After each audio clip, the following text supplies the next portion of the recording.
আসসালামু আলাইকুম, welcome back to my video. আবারও হাজির হয়ে গেলাম আপনাদের সামনে আরও একটি রেসিপি নিয়ে। আজকে রান্না করব গরুর মাংস। প্রথমে আমি কড়াইতে তেল দিয়ে দিলাম, তাতে দিয়ে দিলাম গোটা এলাচ এবং দারচিনি, দিয়ে দিলাম কিছু জিরা, তারপর দিয়ে দিব পেঁয়াজ কুচি। ভালোভাবে নেড়ে নেব, তারপর এটাকে ভালোভাবে নেড়ে চেড়ে একটু ভেজে নেব। এবার এখানে অ্যাড করে নিলাম টমেটো কুচি। এবার এটাকেও আমি ভালোভাবে মিশিয়ে নেব।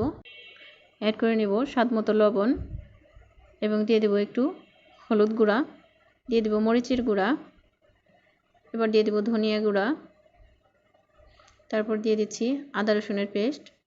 এবার দিয়ে দিচ্ছি আমার বানানো সিক্রেট একটি মশলা। এই মশলাটা দিলে কিন্তু মাংসের স্বাদটা দ্বিগুণ হয়ে যাবে। এবার আমি সবগুলোকে মিশিয়ে নেব। আমার এই সিক্রেট মশলাটা জানতে হলে অবশ্যই আমাকে কমেন্ট করেন। দিয়ে দিচ্ছি সামান্য পরিমাণে পানি। এবার আমি মশলাটাকে কষিয়ে নেব। মশলাটা কষানো শেষ হয়ে গেলে আমি এতে অ্যাড করে নেব মাংসটা। দেখুন আমার মাংসটা কিন্তু রেডি, ধুয়ে রেখেছিলাম আগে। এবার আমি দিয়ে দিচ্ছি মাংসগুলো। অনেকেই ভাবে গরুর মাংস রান্না করা অনেক কঠিন। আমার এই ভিডিওটি ফলো করলেই কিন্তু খুব সহজে আপনারাও রান্না করে ফেলতে পারবেন মজাদার গরুর মাংস। এবার আমি এটাকে ভালো করে নেড়ে চেড়ে মশলাগুলো মিশিয়ে নেব। মেশানোর পরে দেখুন কালারটা কত সুন্দর হয়েছে। এবার আমি এটাকে ঢাকনা দিয়ে ঢেকে দেব।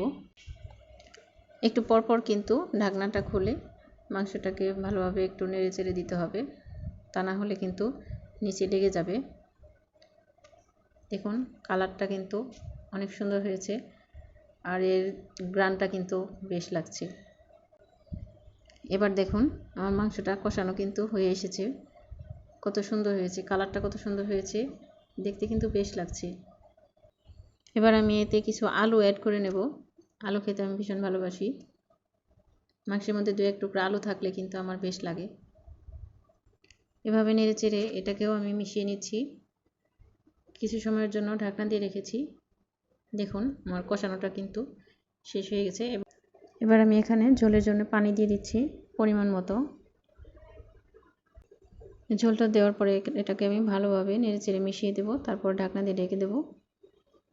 এরপর দেখুন আমার রান্নাটা কিন্তু শেষ হয়ে গেছে। চুলা থেকে নামানোর আগে দিয়ে দিলাম একটু জিরার গুঁড়ো। এবার আমি ভালো করে এটাকে মিশিয়ে নিচ্ছি, তারপর নামিয়ে নিয়েছি। এবার পরিবেশনের পালা। এবার খেয়ে দেখব এর স্বাদটা কেমন। গাইস দেখুন দারুণ হয়েছে কিন্তু। আজ এ পর্যন্তই, আল্লাহ হাফেজ।